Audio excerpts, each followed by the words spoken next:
നമസ്കാരം, സുജാസ് കിച്ചൺ വേൾഡിലേക്ക് ഏവർക്കും സ്വാഗതം. എല്ലാവർക്കും സുഖമാണല്ലോ. ഇന്ന് നമ്മളിവിടെ തയ്യാറാക്കുന്നത് ഒരു കലാക്കണ്ടാണ്. ബ്രെഡും പാലും ഉപയോഗിച്ചുകൊണ്ടുള്ള കലാക്കണ്ടാണ്. കുട്ടികൾക്കും വലിയവർക്കും ഒരുപോലെ ഇഷ്ടമാകുന്ന കലാക്കണ്ടാണ്. അപ്പോൾ നമുക്ക് വീഡിയോയിലേക്ക് പോകാം. കലാക്കണ്ടിന് നമുക്ക് ആദ്യമായിട്ട് പാലാണ് വേണ്ടുന്നത്. നമുക്കൊരു 1/2 ലിറ്റർ പാലെടുക്കാം.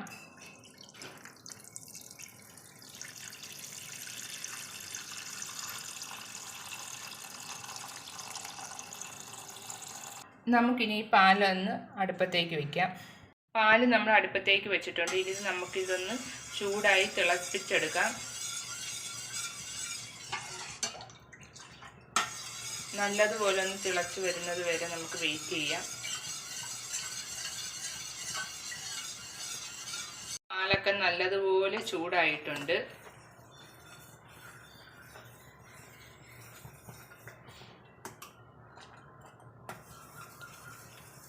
നല്ലതുപോലെ ഒന്ന് നമുക്ക് തിളപ്പിച്ചെടുക്കാം.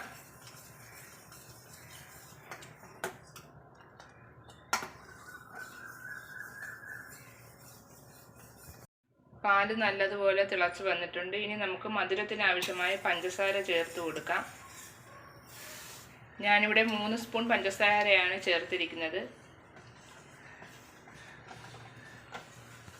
പഞ്ചസാരയും ചേർത്തതിന് ശേഷം നല്ലതുപോലെ മിക്സ് ചെയ്യുക.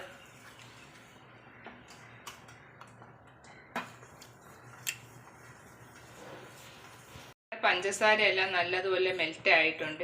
ഇനി നമുക്കിതിലോട്ട് ആവശ്യമായിട്ടുള്ളത് ബദാമും അണ്ടിപ്പരിപ്പുമാണ്. ഈ ബദാമും അണ്ടിപ്പരിപ്പും നമുക്കൊന്ന് പൊടിച്ചെടുക്കാം. പൊടിച്ചെടുത്തിട്ടുണ്ട്. ഇത് നമുക്ക് പാലിലോട്ട് ചേർക്കാം. പാലിലോട്ട് ചേർത്തതിന് ശേഷം നല്ലതുപോലെ മിക്സ് ചെയ്ത് കൊടുക്കുക.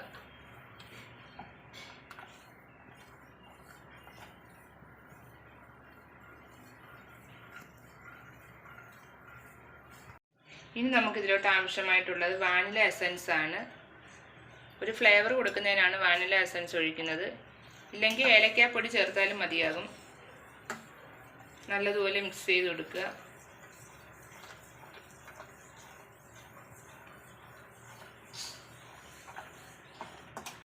ഇനി നമുക്ക് ആവശ്യമായിട്ടുള്ളത് കോൺഫ്ലവർ ആണ്. 1.5 സ്പൂൺ കോൺഫ്ലവർ ആണ് എടുത്തിരിക്കുന്നത്. ഇത് നമുക്കൊന്ന് വെള്ളം ഒഴിച്ച് മിക്സ് ചെയ്തതിന് ശേഷം പാലിലേക്ക് ഒഴിച്ചു കൊടുക്കാം. ഇല്ലെന്നുണ്ടെങ്കിൽ ഇത് കട്ടകൾ കുത്തും. അതുകൊണ്ടാണ് കോൺഫ്ലവർ മിക്സ് നമുക്ക് പാലിലേക്ക് ഒഴിച്ചു കൊടുക്കാം.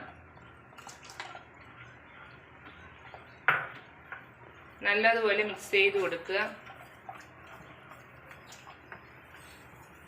കോൺഫ്ലവർ ഒഴിച്ചു കൊടുത്തു കഴിഞ്ഞാൽ പിന്നെ നല്ലതുപോലെ നമ്മൾ കൈ എടുക്കാതെ തന്നെ മിക്സ് ചെയ്യണം.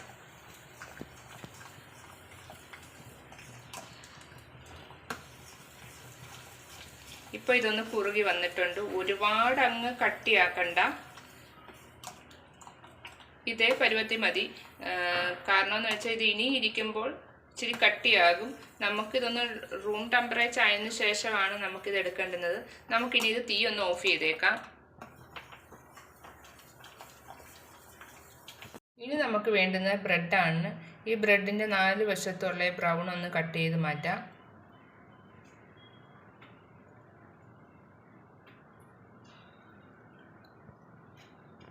അങ്ങനെ ബ്രെഡിൻ്റെ 4 വശത്തുമുള്ള ബ്രൗൺ കട്ട് ചെയ്ത് മാറ്റിയിട്ടുണ്ട്. ഇനി നമുക്കൊരു പാത്രം എടുക്കാം. ഇനി നമുക്ക് ഈ പാത്രത്തിലോട്ട് ബ്രെഡ് കഷ്ണങ്ങൾ കറക്റ്റ് ചെയ്ത് സെറ്റ് ചെയ്ത് വെക്കാം.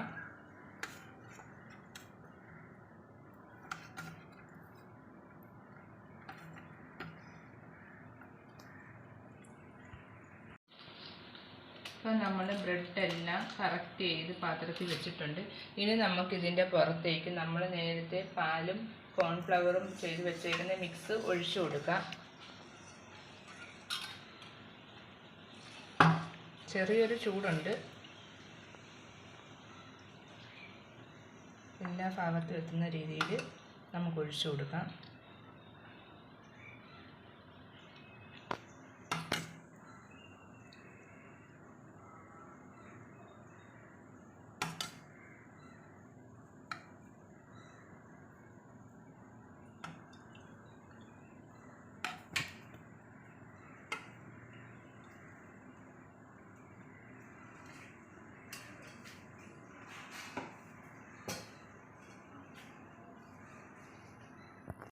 നമുക്കിനി ഇതിൻ്റെ പുറത്ത് ഒന്നും കൂടെ ബ്രെഡ് വെച്ച് കൊടുക്കാം.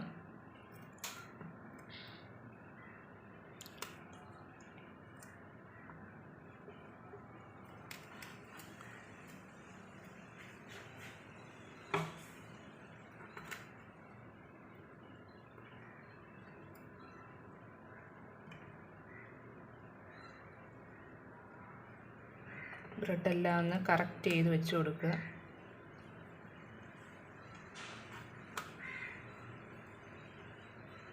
രണ്ടാമത്തെ ലെയറും ബ്രെഡെല്ലാം കറക്റ്റ് ചെയ്ത് വെച്ചിട്ടുണ്ട്. ഇനി നമുക്ക് അതിനകത്തോട്ട് പാലും കോൺഫ്ലവറിൻ്റെയും മിക്സ് നമുക്ക് ഒഴിച്ചു കൊടുക്കാം.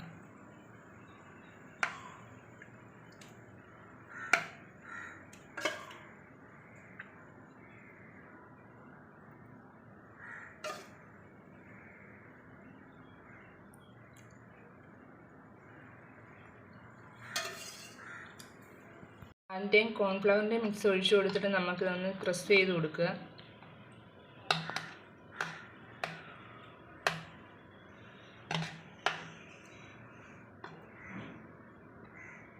ഇനി നമുക്കിതൊന്ന് ഫ്രിഡ്ജിൽ വെച്ച് തണുപ്പിക്കേണ്ടതായിട്ടുണ്ട്. നമുക്ക് 1 മണിക്കൂറെങ്കിലും ഫ്രിഡ്ജിൽ വെച്ചിരിക്കണം. ഫ്രിഡ്ജിൽ വെച്ചതിന് ശേഷം നമുക്കിതെടുത്ത് കട്ട് ചെയ്യാം. നമുക്ക് നേരത്തെ നമ്മൾ പൊടിച്ചു വെച്ചിരുന്ന ബദാമും അണ്ടിപ്പരിപ്പും കൂടെ ഇട്ട് കൊടുക്കാം. നമുക്ക് ക്രഷ് ചെയ്യുന്നതിന് വേണ്ടിയിട്ട് നമ്മൾ ഇട്ട് കൊടുക്കുന്നതാണ്. ഇപ്പോൾ നമ്മളിത് ഫ്രിഡ്ജിൽ വെച്ചിട്ട് 1 മണിക്കൂറായിട്ടുണ്ട്. ഇനി നമുക്കിത് ഇഷ്ടമുള്ള ഷേപ്പിൽ കട്ട് ചെയ്തെടുക്കാം.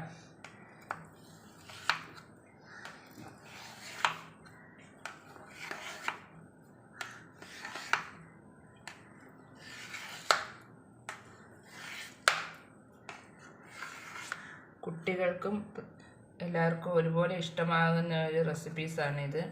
പ്രത്യേക ദിവസങ്ങളിൽ തയ്യാറാക്കാൻ പറ്റുന്ന, അഥവാ ഗസ്റ്റുകളൊക്കെ വീട്ടിൽ വന്നാലും തയ്യാറാക്കി കൊടുക്കാൻ പറ്റിയ ഒരു ഐറ്റമാണ്. നമുക്ക് ഒരു പാത്രത്തിലോട്ട് മാറ്റിയെടുക്കാം. അപ്പോൾ ഇതുപോലുള്ള റെസിപ്പീസ് നിങ്ങളും തയ്യാറാക്കി നോക്കണം. സൂപ്പർ ടേസ്റ്റി ആയിട്ടുള്ള ഈ കലാക്കണ്ട് നിങ്ങൾ ഒരു പ്രാവശ്യമെങ്കിലും തയ്യാറാക്കി നോക്കണം. അപ്പോൾ വീഡിയോ ഇഷ്ടമായ ലൈക്ക് ചെയ്യുക, ഷെയർ ചെയ്യുക, സബ്സ്ക്രൈബ് ചെയ്യുക. സബ്സ്ക്രൈബ് ചെയ്യാതെ കാണുന്നവരാണെന്നുണ്ടെങ്കിൽ ഒന്ന് സബ്സ്ക്രൈബ് ചെയ്ത് തൊട്ടടുത്തുള്ള ബെൽ ബട്ടണിലൂടെ ഒന്ന് ക്ലിക്ക് ചെയ്യുക. എന്നാൽ മാത്രമേ ഞാനിടുന്ന വീഡിയോസിൻ്റെ നോട്ടിഫിക്കേഷൻ നിങ്ങൾക്ക് കിട്ടുകയുള്ളൂ. അപ്പോൾ നമുക്ക് അടുത്തൊരു വീഡിയോയുമായി വരാം.